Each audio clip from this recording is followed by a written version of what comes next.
戶口進賬你反而越嚟越驚，望住退休戶口個數字一路向上升，你個心反而越嚟越慌，因為驚老咗冇錢，連眼前面對嘅旅行、休息同家人相聚，你都通通唔敢安排。去揾理財顧問，對方開口埋口都係回報率同埋資產增長，但從來冇問過你一句，你想過一個點樣嘅人生？今日同大家繼續睇 Bill Perkins 嘅Die with Zero， 別把你的錢留到死。呢度冇保險年金要賣，亦冇個人理財貼士。我哋只係想拆解一件事：面對退休嘅未知，除咗一味盲目儲錢，你點樣可以將問題問得更清晰，活得更安心？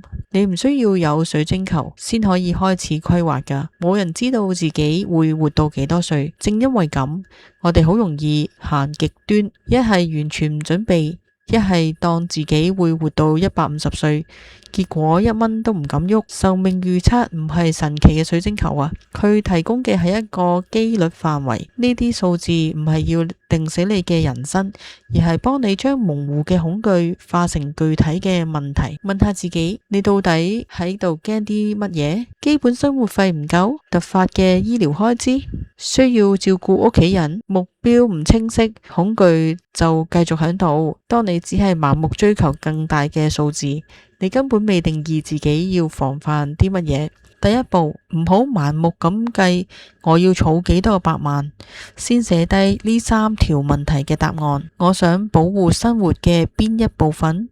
我願意承受幾多資產波動？邊個最壞嘅情況令我最不安？當問題變得清晰，數字先會開始有意義。一個人硬食所有風險，代價最貴啊！如果你想單憑一己之力100%保證自己活到100歲都唔會用到盡副身家，你就要留一筆天文數字嘅安全緩衝啊！代價就係你可能為咗一個極端嘅萬一，瘋狂咁工作，儲錢好多年，最後筆錢根本1蚊都冇喐過。呢個就係共同承擔風險 risk pooling 嘅價值啦。作者將收入年金比喻成一種長壽保險，你交出本金換取持續收入，將活得太耐錢先使完嘅風險轉移俾機構。當然，年金條款複雜，會鎖死流動性，未必啱所有人。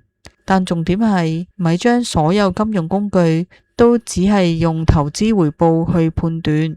好似買旅遊保險咁，旅程平平安安冇索償，你唔會覺得投資回報係0而好蝕底㗎，因為你買嘅係成個旅程嘅安心。考慮任何退休或者保險產品時，直接問呢3個關鍵問題：佢幫我處理緊邊一個風險呢？我要付出乜嘢成本、限制同埋機會成本？如果唔買，我準備點樣自己硬食？注意啊！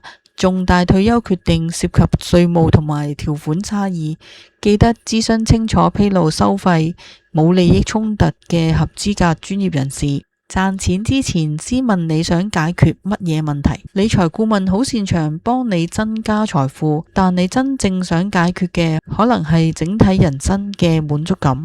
財富同滿足感冇衝突㗎，但絕對唔係同一樣嘢。如果目標只係資產最大化，標準建議永遠係得一個：繼續返工，繼續累積，繼續延後使用。但如果目標係喺有足夠嘅保障嘅同時，將資源轉化為有意義嘅體驗，呢種玩法就完全唔同啦。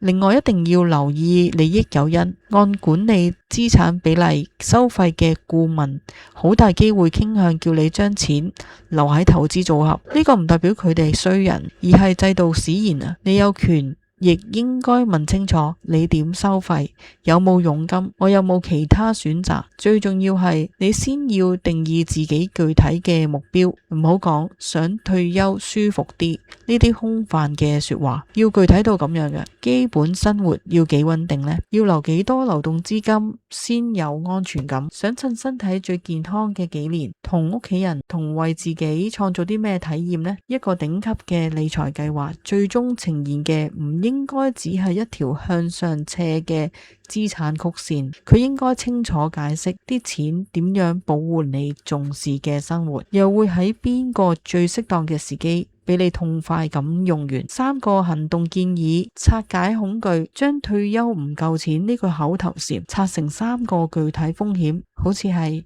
基本生活、醫療、家庭責任，對照你目前嘅保障，重新評估工具，檢視你手上嘅保險產品或者退休產品，寫低佢轉移咗乜嘢風險，限制係乜嘢，如果唔買，你打算自己點樣硬食，對齊顧問利益，下次見理財顧問之前，先寫低你嘅人生體驗目標，並直接詢問對方嘅收費模式同埋潛在嘅利益衝突。真正嘅安全感從來唔係來自一個無限增長嘅數字，佢來自你終於認清自己驚乜，想保護啲乜，並且願意為呢種生活付出幾多。最後想留俾你一條問題，你而家嘅理財計劃係幫你過得更安心，定係令你更加唔敢生活？如果今日嘅分享有觸動到你，歡迎訂閱讀書日誌，同埋順手俾個 like 呢一集，你嘅支持係我哋最大嘅動力。我哋下集見。